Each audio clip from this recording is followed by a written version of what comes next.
Shalom adik-adik SD Kristen Elim. Sebelum kita memulai dalam pembelajaran kita pada pagi hari ini, kita persiapkan hati kita untuk Tuhan. Kita mau mendengarkan renungan pagi kita. Kita menyanyikan pujian untuk Tuhan. Jadikan aku Tuhan, terima doa.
Bersyukur Tuhan untuk hari yang Tuhan percayakan kami dapat lalui bersama dengan Engkau. Kami sebelum memulai dalam pembelajaran kami merenungkan kebenaran firman-Mu. Tuhan Yesus menolong setiap kami, Roh Kudus bekerja di hati setiap kami, agar apapun yang disampaikan dapat kami lakukan dalam kehidupan sehari-hari, dan nama Tuhan dipuji dipermuliakan lewat kehidupan kami. Bersyukur untuk semua yang Tuhan lakukan dalam kehidupan kami. Hanya di dalam nama Yesus Kristus kami telah berdoa kepada Bapa di surga. Haleluya. Amin. Baik adik-adik, pada pagi hari ini kami akan membawakan firman Tuhan dalam Matius pasal yang ke-21, ayat yang ke-12 sampai ayat yang ke-17. Yesus menyucikan bait Allah. Lalu Yesus masuk ke bait Allah dan mengusir semua orang yang berjual beli di halaman bait Allah. Ia membalikan meja-meja penukaran uang dan bangku-bangku pedagang merpati, dan berkata kepada mereka, "Ada tertulis, rumahku akan disebut rumah doa, tetapi kamu menjadikannya sarang penyamun." Maka datanglah orang-orang buta dan orang-orang timpang kepadanya dalam bait Allah itu, dan mereka disembuhkannya. Tetapi ketika imam-imam kepala dan ahli-ahli Taurat melihat mujizat yang dibuatnya itu, dan anak-anak yang bersorak-sorai dalam bait Allah, "Hosana bagi anak Daud," hati mereka sangat jengkel. Lalu mereka berkata kepadanya, "Engkau dengar apa yang dikatakan anak-anak ini?" Kata Yesus kepada mereka, "Aku dengar. Belum pernahkah kamu membaca, dari mulut bayi-bayi dan anak-anak menyusu engkau telah menyediakan puji-pujian." Lalu ia meninggalkan mereka dan pergi keluar kota ke Betania dan bermalam di sana. Amin. Pada pagi hari ini kami akan menyampaikan kebenaran firman Tuhan tentang tubuhmu adalah bait Allah. Nah, adik-adik, kita sendiri sudah membaca tentang kebenaran firman Tuhan pada pagi hari ini. Di situ ada satu kejadian terjadi di mana orang-orang berjual beli, terjadi perdagangan di dalam bait Allah. Bait Allah sendiri adalah tempat di mana orang-orang pada zaman dahulu itu adalah tempat beribadah, dan Tuhan sangat dan Tuhan juga biasanya mengajar dalam bait Allah itu. Dan ada satu kejadian di mana saat Tuhan ada di bait Allah itu, Tuhan melihat bahwa orang-orang sedang berdagang di situ. Hati Tuhan menjadi sangat marah karena Tuhan tidak menyukai yang namanya jual beli ataupun perdagangan yang diadakan dalam bait Allah. Sedangkan bait Allah itu adalah tempat ibadah orang Kristen, dan di sana itu semua orang sangat-sangat menghargai yang namanya hadirat Tuhan di dalam bait Allah itu. Namun mengapa orang-orang itu berjual beli di sana? Itu yang menyebabkan Tuhan sangat marah.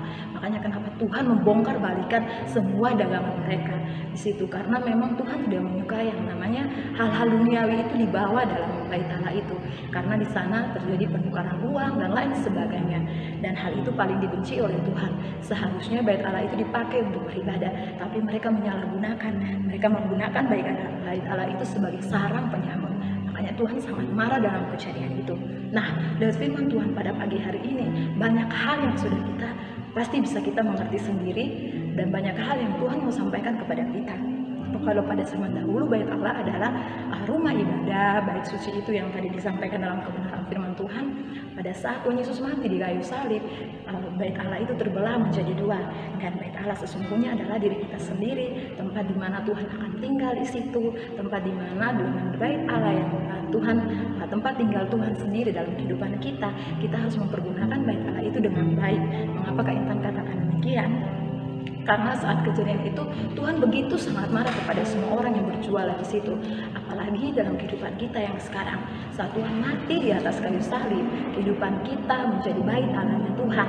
Tuhan datang dalam kehidupan kita menjadi tempat doa bagi orang-orang percaya. Kita menjadi orang-orang yang penuh dengan kemuliaan Tuhan, orang-orang yang dikuduskan. Kita menjadi bait Allah-nya Tuhan. Bagaimana cara kita menjaga bait Allah-nya Tuhan? Tuhan tidak suka yang namanya hal-hal duniawi.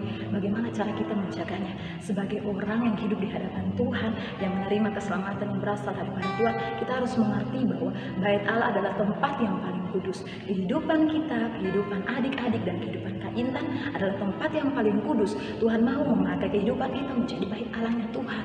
Jadi Tuhan gak mau kalau dalam kehidupan kita melakukan hal-hal duniawi yang tidak Tuhan inginkan.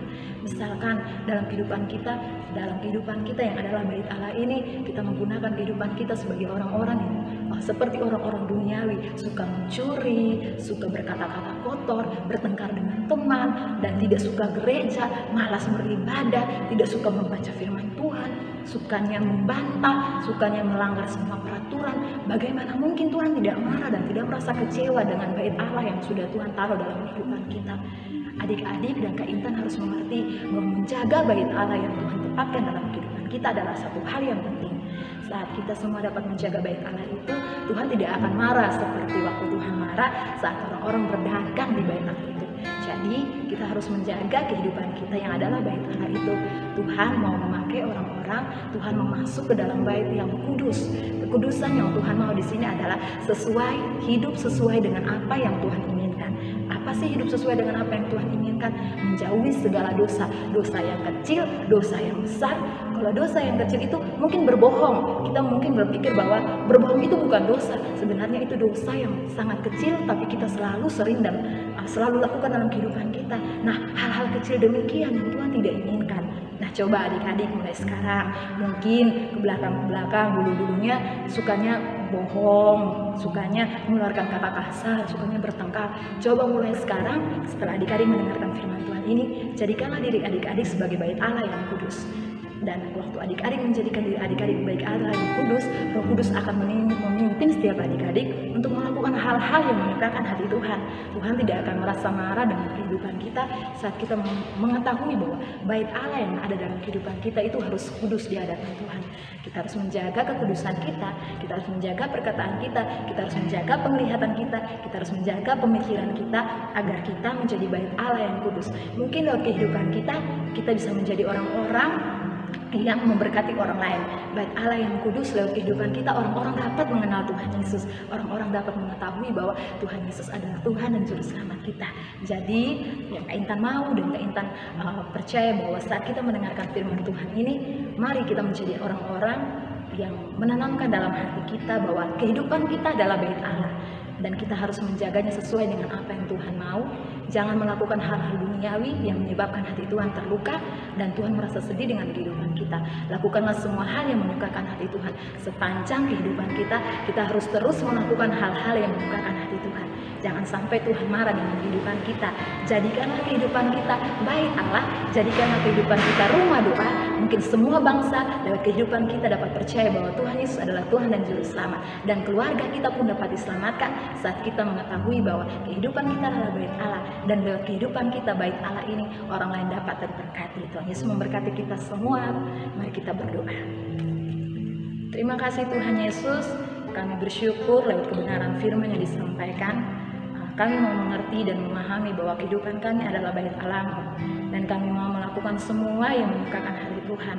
Kami mau Tuhan disukakan lewat kehidupan kami, lewat perkataan kami, lewat pemikiran kami, lewat penglihatan kami, lewat tindakan yang kami lakukan. Biar nama Tuhan dipuji dipermuliakan, kehidupan kami menjadi bait Allah-Mu, kehidupan kami menjadi rumah doa-Mu. Biar lewat kehidupan kami bangsa-bangsa mengenal Engkau, lewat kehidupan kami keluarga kami mengenal Engkau sebagai Tuhan dan Juru Selamat. Untuk itu Roh Kudus memimpin kehidupan kami, biar kami menyukakan hati Tuhan. Menyerahkan jam pembelajaran kami ke dalam tangan pengasihan Tuhan. Roh Kudus bekerja, biar dalam pembelajaran kami nama Tuhan dipuji dan dipermuliakan. Kami bersyukur untuk semua yang Tuhan lakukan. Tuhan berikan hikmat kepada kami yang mendengarkan pembelajaran, dan juga kepada guru-guru yang menyampaikan pembelajaran. Bersyukur untuk segala sesuatu yang Tuhan lakukan dalam kehidupan kami. Hanya dalam nama Tuhan Yesus Kristus kami telah berdoa kepada Bapa di surga. Haleluya. Amin.